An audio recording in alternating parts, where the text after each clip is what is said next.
In this piano tutorial, we'll be learning the song The Anthem in the key of B flat major, and this song was requested through the comment section, so feel free to leave any song requests down below. And if you want to support me or support this channel, all you really have to do is like this video and share it amongst your friends, alright? So before getting into my approach of this song, which includes some gospel or jazz chord substitutions and passing chords, I want to go over the standard way of playing this song. That way you have a base of the actual chords of the song. So we started off on the 6. Hallelujah. We go to a 5/7. 1. You have 1, 2, 6, and then 5. And that repeats again, same progression.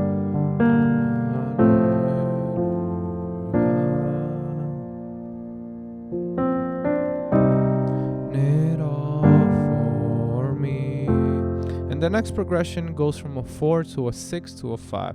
Death could not hold you down. 6, then a 5, and that repeats.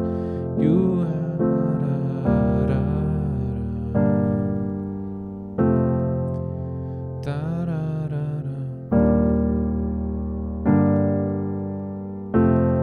and then here switches slightly because instead of playing a 4, we play a 2. You are the risen King. Okay, and that's basically the progressions for this song. So to get started, let's switch up the voicings that we're using for the 6th chord. We're going to play like this, right? A G minor 9. And all I'm doing is playing a B flat major in my right hand, and the left hand is playing a G, the 5th, and the octave, and I like adding that 9th as well, or 2nd, okay? So hallelujah.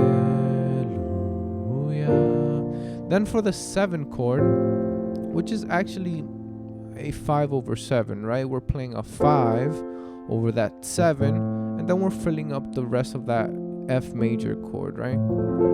You can also play it as an F major add 2 like this. Alright, so hallelujah.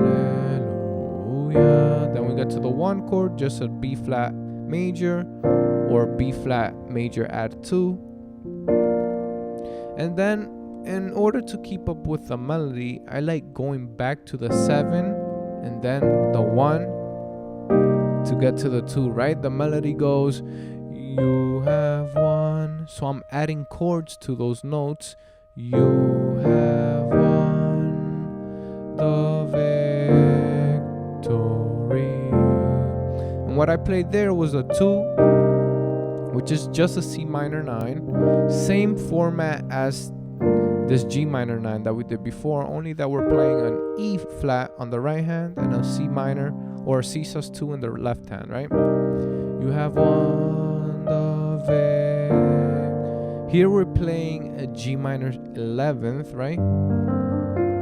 I'm doubling up the C and the D with the thumb. That's a quick tip for those of us who don't have enough fingers, right? We can just double up right here to fill up the chord a little bit more.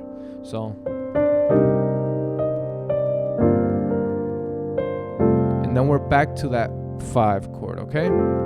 Now here I've heard a couple of people use different passing chords to get back to the 6, right? Because the progression repeats itself. A good way to get there is by doing this chord, which is a C major, and it's the 2, right? We're using the 2, but in this inversion, first inversion, which is a C major over an E, right? And then this F sharp diminished 7th as another passing chord to get to that 6, right? So I've also heard some people using it as a half diminished, so a G minor over E, and then that diminished chord on F sharp, and then we get to the 6th chord, okay? So hallelujah. Now, instead of playing the same exact voicings from that 6, 7 to 1, I've also heard a couple of different changes, right? Right after this passing chord that we just did. Right, let's finish off on this part. Right, and then passing. Instead of playing a 6, I've heard people playing a 4/6, which is an amazing voicing, right? A great substitutions that we can use for the 6. It gives it a slightly different sound, right? We're only changing this D note for an E flat note, right? We're still maintaining the melody, so it still works. So I've also heard this movement done, right? Right, when we raise the 5th.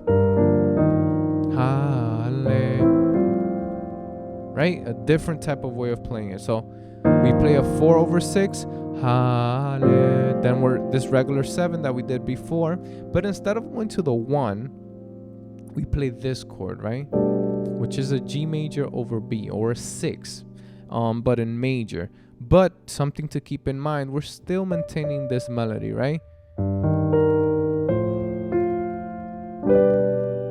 Right? And the reason why this chord works right here is because this G is the secondary dominant of C, which is the next chord, right? A 2 chord, right?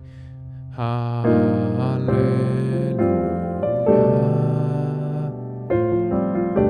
You have won it all for me. And here we play a 2, right?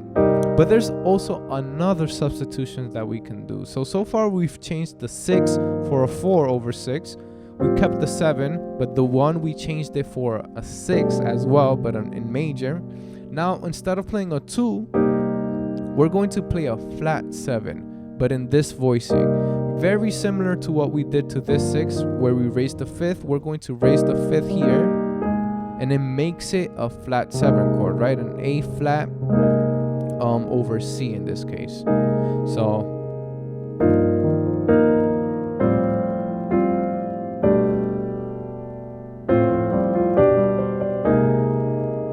you have won it all. And now here, instead of going back to the 6 chord, right? Usually we do you have won it all for me. Instead of doing that, we're going to go from the flat 7, which is a substitution for the 2, and we're going to go to a 4 chord, which we're using as a substitution for the 6. So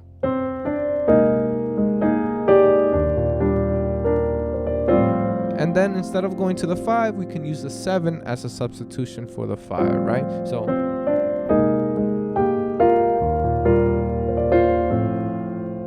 all right, now we go into the next portion of the song, which is usually played as a 4/6.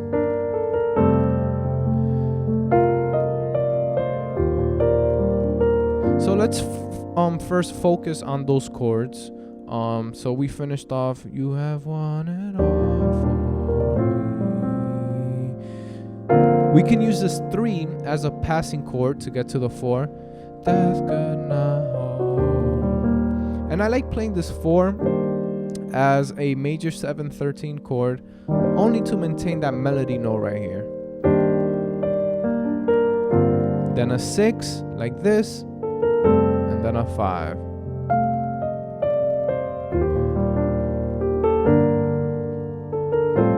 We can substitute the 5 for 7 sometimes, depending on how you want to do it.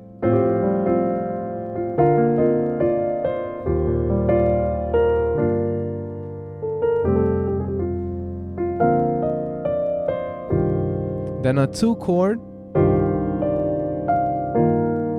And then instead of playing a 6, I like voicing it as a 4/6. So an E flat over G, right? You can play it in any way that you feel comfortable. So you are the risen King. And then we back to the 5, and that's basically the whole song right there. We return to the first verse.